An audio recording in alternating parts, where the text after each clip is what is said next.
Seperti apa Anda melihat perkembangan bisnis fintech saat ini? Iya, ya dari industri fintech merupakan sektor bisnis yang menurut saya sangat populer di Indonesia ya dalam segi penggunaan dan pendanaan investor gitu. Bahkan kalau kami lihat dari data yang telah diberikan oleh Dealroom gitu, total perusahaan digital di Asia Tenggara yang telah didanai oleh modal Ventura kira-kira 184 perusahaan gitu. Jadi jauh lebih tinggi dibandingkan sektor lain dan pendanaannya ini juga macam-macam. Jadi total yang kita lihat ada di 4,6 miliar dolar AS tuh, jadi keempat terbesar selain perusahaan foodtech, marketplace dan mobility gitu. Jadi industrinya memang sangat besar sekali, sangat populer. Yang menarik di Indonesia itu adalah katalisnya merupakan kayak perkembangan e-wallet gitu ya. Jadi ada perusahaan seperti yang telah dilansir sebelumnya, ada OVO, ada GoPay, ada beberapa peer-to-peer lending gitu. Jadi ini cashless society lah di Indonesia gitu yang telah direplikasi di China dan di Amerika gitu. Nah, challenge-nya di Indonesia adalah inklusi finansial, itu kan dimana berdasarkan data dari APJI adalah sekitar 50 juta masyarakat masih belum mempunyai akun bank gitu. Jadi ini salah satu challenge terbesar dari ya feedback dari beberapa perusahaan fintech gitu.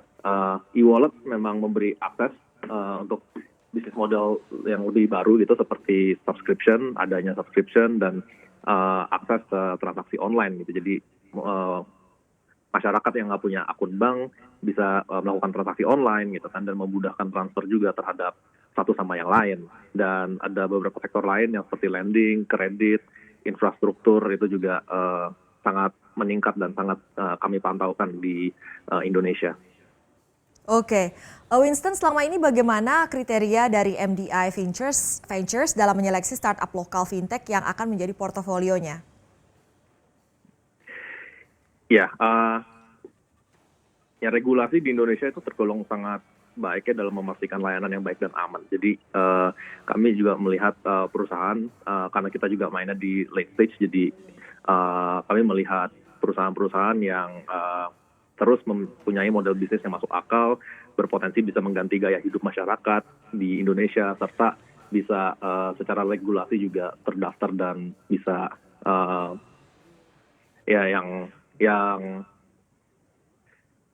secara sah juga terdaftar gitu di OJK maupun di BI gitu.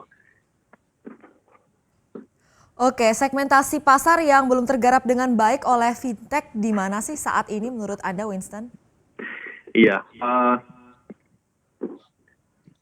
dari segi infrastruktur, menurut saya infrastruktur walaupun sudah ada beberapa pemain di Indonesia, masih sepertinya masih kelihatannya masih bisa di-improve ya lebih dalam lagi, terutama di Indonesia gitu. Jadi dalam infrastruktur salah satunya kayak KYC gitu yang masih belum digarap baik di pasar Indonesia.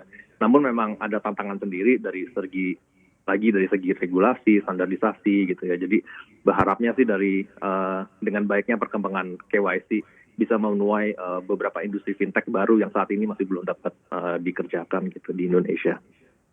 Oke. Jangan lupa install aplikasi CNBC Indonesia di App Store maupun di Play Store untuk mendapatkan informasi dan perkembangan terkini dari berita-berita ekonomi dan bisnis.